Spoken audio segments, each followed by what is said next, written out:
என் பெயர் அனுஷ்யா. இப்போது எனக்கு வயசு 31ஆம். வெளிப்பார்வைக்கு என் வாழ்க்கை ஒரு அழகான ஓவியம் போல தோன்றும்.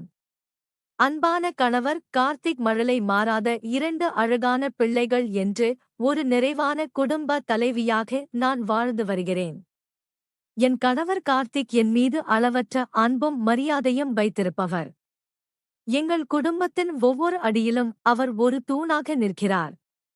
ஆனால் இந்த தெளிந்த நீரோடை போன்ற வாழ்க்கையின் ஆழத்தில் ஒரு பெரிய ரகசியம் புதைந்து கிடக்கிறது. அது எனக்குள்ளேயே மௌனமாக உறங்கிக் கொண்டிருக்கும் ஒரு ரகசியம். அந்த ரகசியம் என்னவென்றால், என் 2 குழந்தைகளில் மூத்தவன் மட்டும் என் கணவருக்கு பிறக்கவில்லை. அவன் யாரோ ஒரு முன்பின் தெரியாதவரின் வாரிசு அல்ல. என் வாழ்வியல் ஒரு முக்கியமான தடுமாற்றம் நிறைந்த காலகட்டத்தில் நான் சந்தித்த ஒரு மனிதனின் அடையாளம். அந்த சம்பவம் நடந்து 10 வருடங்கள் ஆகிவிட்டன. இப்போதும் அந்த மழைக்காலத்து நினைவுகள் என் மனதில் பசுமையாக ஏதோ நேற்று நடந்தது போலவே இருக்கின்றன.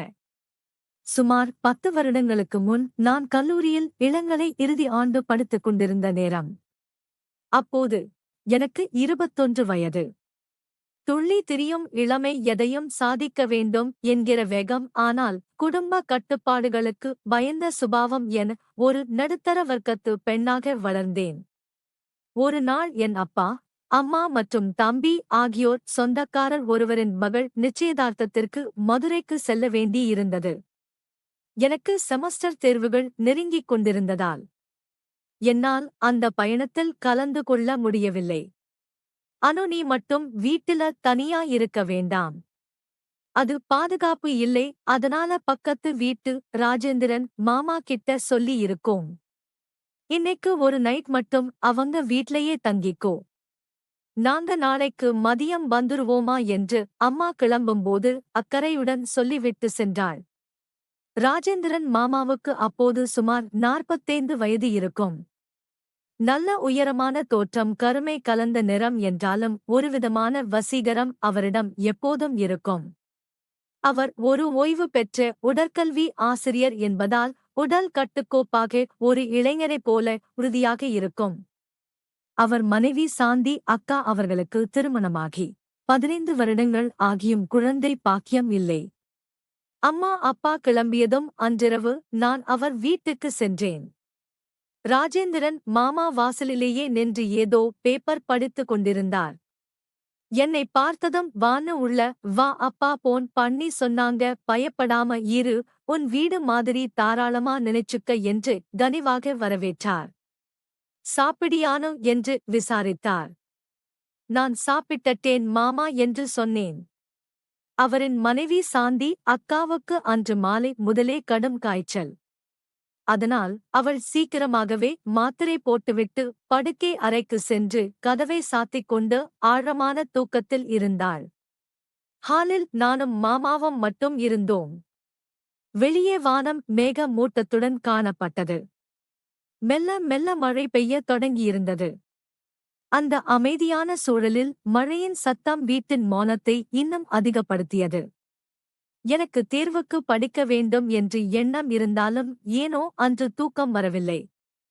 மாமாவுக்கும் அப்படித்தான் இருந்திருக்க வேண்டும்.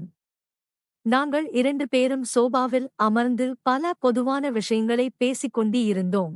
திடீரென மாமா பேச்சை திசை திருப்பினார். கல்லூரி வாழ்க்கை எப்படி போகிறது? காதலன் யாராவது இருக்கிறார்களா என்று விளையாட்டாக கேட்டார். மெல்ல மெல்ல பேச்சு அந்தரங்க விஷயங்களுக்கு திரும்பியது. நான் என் தோழிகளுடன் கல்லூரியில் இது போன்ற விஷயங்களைப் பற்றி இரகசியமாக ஒருவித ஆர்வத்துடன் அரட்டை அடித்திருக்கிறேன். என் தோழி சுதா அவள் காதலனுடன் ஒரு விடுமுறையில் சென்ற கதைகளை சொல்லும் போதெல்லாம் என் உடல் ஒருவிதமான சிலிர்ப்பை அடையும். எனக்கும் அவள் போல ஒரு ஆணின் அரவணைப்பு வேண்டும். அந்த சுகம் எப்படி இருக்கும் என்று தெரிந்து கொள்ள ஆசையாக இருக்கும். ஆனால் எக்குத்தப்பாக ஏதாவது நடந்தால் என் வாழ்க்கை என்னவாகும்? என் குடும்பத்தின் கௌரவம் என்னாவது என்று என் ஆசைகளை எனக்குள்ளேயே அடக்கிக் கொண்டிருந்தேன். ஆனால் அன்று மாமா பேசிய பேச்சு எனக்குள் ஒரு புதுவிதமான கிழுகிழுப்பை ஏற்றியது. அவர் தன் மனைவியிடம் தாம்பத்திய உறவு வைத்து பல மாதங்கள் ஆகிவிட்டதாக ஒரு வருத்தமான முகத்துடன் சொன்னார். அனு, ஒரு ஆணா எனக்குள்ள எவ்வளவோ ஆசைகள் இருக்கு. ஆனா அதை புரிஞ்சுக்கவோ எனக்கு ஒத்துழைக்கவோ இங்க ஆளே இல்லை என்றார். அவர் பேசும்போது அவர் கண்கள் என்னை ஊடுருவுவது போல எனக்கு தோன்றியது. மாமா பேசிக்கொண்டே இருக்கும்போதே தன் லுங்கியை சரி செய்யும் பொருட்டு சற்று மேலே தூக்கினார். அவர் உள்ளே எதையும் அணியவில்லை என்பது எனக்கு தெளிவாக தெரிந்தது. அவர் தம்பி ஆடுவதை நான் முதல் முறையாக பார்த்தேன். அதுவரை ஒரு ஆணினின் உடலை நான் நேரில் அத்தனை நெருக்கமாக பார்த்ததில்லை. அந்த தோற்றம் என்னை தூண்டியது. என் இதயம் வேகமா துடிக்க ஆரம்பிச்சது. அப்போது மாமா, அனு, நான் இப்ப சொல்றது தப்பா இருக்கலாம். ஆனா உன் மேல எனக்கு ரொம்ப நாளாக ஒரு ஈர்ப்பு இருக்கு. இன்னைக்கு நம்ம 2 பேர்தான் இருக்கோம். இது உனக்கும் எனக்கும் மட்டும் தெரிஞ்ச ரகசியமா இருக்கும். உன்னை அடிக்கடி தொந்தரவு பண்ண மாட்டேன். உன் இஷ்டம்தான் என்றார். எனக்கும் அந்த சுகத்தை அனுபவிக்க வேண்டும் என்கிற ஆசை உள்ளுக்குள் பெருக்கெடுத்தது. மாமா, எனக்கு இதை பத்தி ஒன்றும் தெரியாது. நீங்கதான் எனக்கு கற்றுத் தர வேண்டும் என்று ரகசிய குரலில் கூறினேன். மாமா உடனே எனது கைகளை பிடித்து அவர் கன்னத்தில் வைத்தார். என்னை அப்படியே வாரி அணைத்து இதழ்களை சுவைக்கத் தொடங்கினார். அன்று எங்கள் ஆட்டம் பயங்கரமாக இருந்தது. எனக்கு கொஞ்சம் வலித்தது. ஆனால் போக போக நன்றாக இருந்தது. அதன் பிறகு பல நாள் எங்கள் விளையாட்டு தொடர்ந்து அப்பதையெல்லாம் நாங்கள் முழு பாதுகாப்போடு செய்தோம். அதனால எந்த ஒரு பிரச்சனையும் வரவில்லை. இப்படியே காலங்கள் போனது. எனக்கு வயது 26. என்னை திருமணம் செய்து கொடுத்தனர். எனக்கு கல்யாணமான பெண் ஒருமுறை ஊருக்கு வந்தபோது மாமாவுடன் மீண்டும் அந்த நெருக்கம் ஏற்பட்டது. அன்று அவர் வீட்டில் யாரும் இல்லை.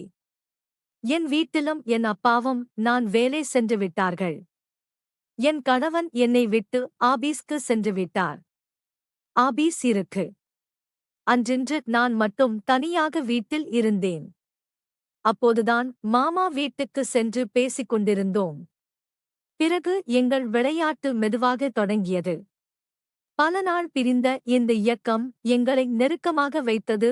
இது தவறு என்று எனக்கு தெரிந்தாலும் என்னால் அவருக்கு முடியாது என்று சொல்ல மனம் வரவில்லை.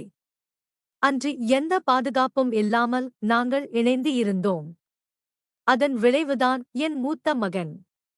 அவன் வளர வளர அவன் முகத்தில் ராஜேந்திரன் மாமாவின் அந்த கம்பீரமான சாயலும் கூர்மையான பார்வையும் இருப்பதை என்னால் உணர முடிந்தது.